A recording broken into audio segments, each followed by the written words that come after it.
अगर मैं सीधे सीधी कानपुरिया में कहूं तो दुश्मन कहीं भी हो हौंक दिया जाएगा। अरे बड़े खतरनाक लोग हैं। तो इंडिया को हर वक्त सीरियस लेना चाहिए। ये डर मुझे अच्छा लगा। India again launched missile attacks BrahMos and hit Pakistan's various provinces, including airport in Rawalpindi and other places. गजब बेइज्जती है। नमस्कार दोस्तों, पाकिस्तान कितना भी झूठ बोल ले, कितना भी प्रोपोगंडा फैला ले, पर सच जो है एक ना एक दिन सबके सामने आ ही जाता है। और वो सच सामने आ गया है जिसे सुनकर हर हिंदुस्तानियों को काफी सुकून मिलेगा। पाकिस्तान के पीएम शहबाज शरीफ ने खुद दुनिया को बता दिया है कि इंडियन मिसाइलों ने पाकिस्तान का क्या हाल किया है। जो पाकिस्तानी ढोल नगाड़े बजाकर झूठी जीत का जश्न मना रहे थे, उन लोगों की बेइज्जती खुद उनके पीएम ने ही कर दिया है। पाकिस्तानी पीएम एक वीडियो में खुलकर कह रहे हैं कि भारत की 15 ब्रह्मोस मिसाइलों ने पाकिस्तान के अलग अलग एयरबेस पर हमला किया है और वो देखकर पाकिस्तानी घबरा गए थे और जो अटैक पाकिस्तान करने वाला था उसे रोक दिया। 9th and 10th night we decided to respond in a measured fashion to Indian aggression, and we had decided that at 4:30 in the morning after Fajr prayers, Pakistan armed forces led very ably by our Field Marshal, Chief Army Staff sitting here, Syed Asim Munir, to teach a lesson to our enemy. But before that hour reached, India again launched missile attacks, BrahMos, and hit Pakistan's various provinces, including airport in Rawalpindi and other places.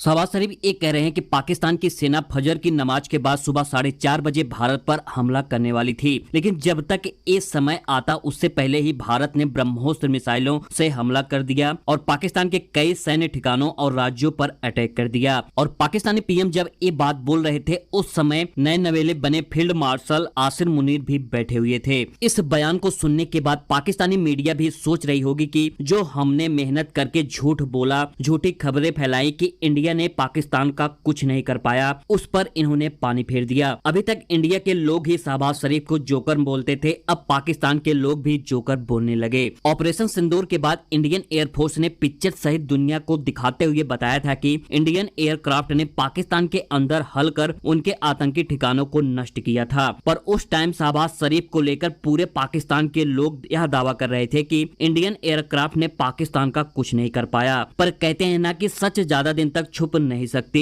और पूरा सच शहबाज शरीफ ने खुद ही बता दिया। शहबाज शरीफ ने अपने भाषण में इंडिया से बातचीत करने को भी कहा है। आपको पता है कि जब पहलगाम हमला हुआ था तब उसके बाद इंडिया ने पाकिस्तान का पानी बंद कर दिया और उस टाइम पाकिस्तानी इसका मजाक उड़ा रहे थे कि पानी बंद करके पाकिस्तान का कुछ नहीं कर सकते। पर अब उसी पानी को लेकर शहबाज शरीफ कह रहे हैं कि पानी और आतंकवाद पर बातचीत करनी चाहिए। पर मोदी जी ने पहले ही कह दिया है कि अगर पाकिस्तान से अब बात होगी तो सिर्फ और सिर्फ पीओके और आतंकवाद पर ही होगी और किसी मुद्दे पर बात नहीं होगी। और कानपुर में स्पीच देते हुए मोदी जी ने ऐसी बातें बोल दी है जिसे सुनकर पाकिस्तानियों की नींद उड़ गई है। मोदी जी ने दुश्मनों को चेतावनी देते हुए कहा है कि दुश्मन अभी किसी धोखे में न रहें, अभी ऑपरेशन सिंदूर खत्म नहीं हुआ है।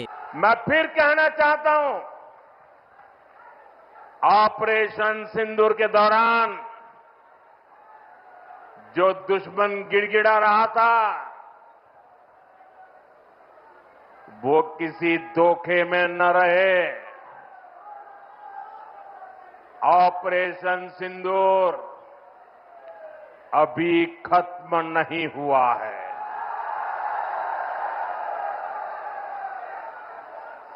आगे मोदी जी ने कहा है कि अब से हिंदुस्तान में अगर कोई आतंकी हमला होता है तो उसका फैसला हम नहीं बल्कि हमारी सेना खुद करेगी। भारत हर आतंकी हमले का करारा जवाब देगा। उसका समय, जवाब देने का तरीका और जवाब देने की शर्तें हमारी सेनाएं खुद तय करेगी। और इनके एटम बम को लेकर मोदी जी ने कहा कि भारत अब एटम बम की गीदड़ धमकी से नहीं डरेगा। भारत अब एटम बम की गीदड़ बप्पी से नहीं डरेगा और न ही उसके आधार पर कोई फैसला लेगा। आतंक के आका और आतंकी सरपरस्त सरकार को भारत एक ही नजर से देखेगा।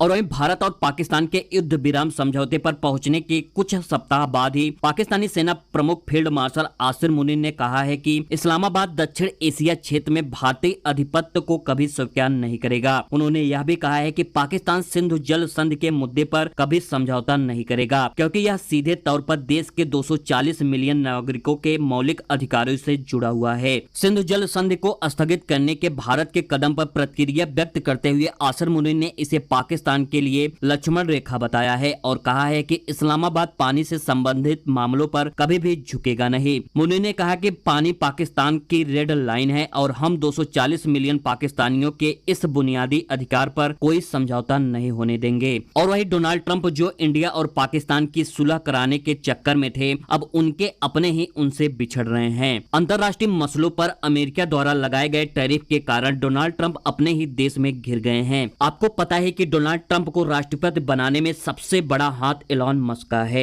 और एलन मस्क डोनाल्ड ट्रंप के साथ साए की तरह खड़े थे। और जब डोनाल्ड ट्रंप इलेक्शन जीते तो एलन मस्क को डोजी चीफ का पद मिला था, पर अब एलन मस्क ने 6 महीने काम करने के बाद उस पद को छोड़कर डोनाल्ड ट्रंप से अलग हो गए हैं। और इसका कारण सामने आया है कि डोनाल्ड ट्रंप की नई नीतियों से एलन मस्क का व्यापार नीचे आता जा रहा है। आपको पता है कि एलन मस्क की टेस्ला कंपनी पूरी दुनिया में फेमस है और सबसे ज्यादा टेस्ला की बिक्री चाइना में होती है। और उसके बाद भी डोनाल्ड ट्रंप ने चाइना पर सबसे ज्यादा टैरिफ लगा दिया है, जिससे एलन मस्क नाखुश हैं। एलन मस्क का कहना है कि जब आप चाइना पर इतना ज्यादा टैरिफ लगा देंगे तो हमारी तो कंपनी बर्बाद हो जाएगी। और एक चीज और सामने निकल कर आ रही है कि जो अमेरिका में सभी ऑटो कंपनियां हैं उसके पार्ट जो अलग अलग देशों में बनते हैं, डोनाल्ड ट्रंप ने उसको भी बंद करने का आदेश दिया है। अमेरिका के राष्ट्रपति डोनाल्ड ट्रंप ने साफ कहा है कि देश में काम करने वाले सभी ऑटो कंपनियों को अब पूरी कार और उसके सभी पार्ट्स को अमेरिका में ही बनाने होंगे, बाहर से मंगाने की जरूरत नहीं है। इसमें टेस्ला जैसी बड़ी कंपनियां भी शामिल हैं। तो यार आप लोग ट्रंप की नीतियों को लेकर क्या कहना चाहते हैं, अपनी राय कमेंट सेक्शन में जरूर बताएं। और वीडियो पसंद आई है तो वीडियो को लाइक और चैनल को सब्सक्राइब जरूर करें। मिलते हैं किसी नेक्स्ट वीडियो में।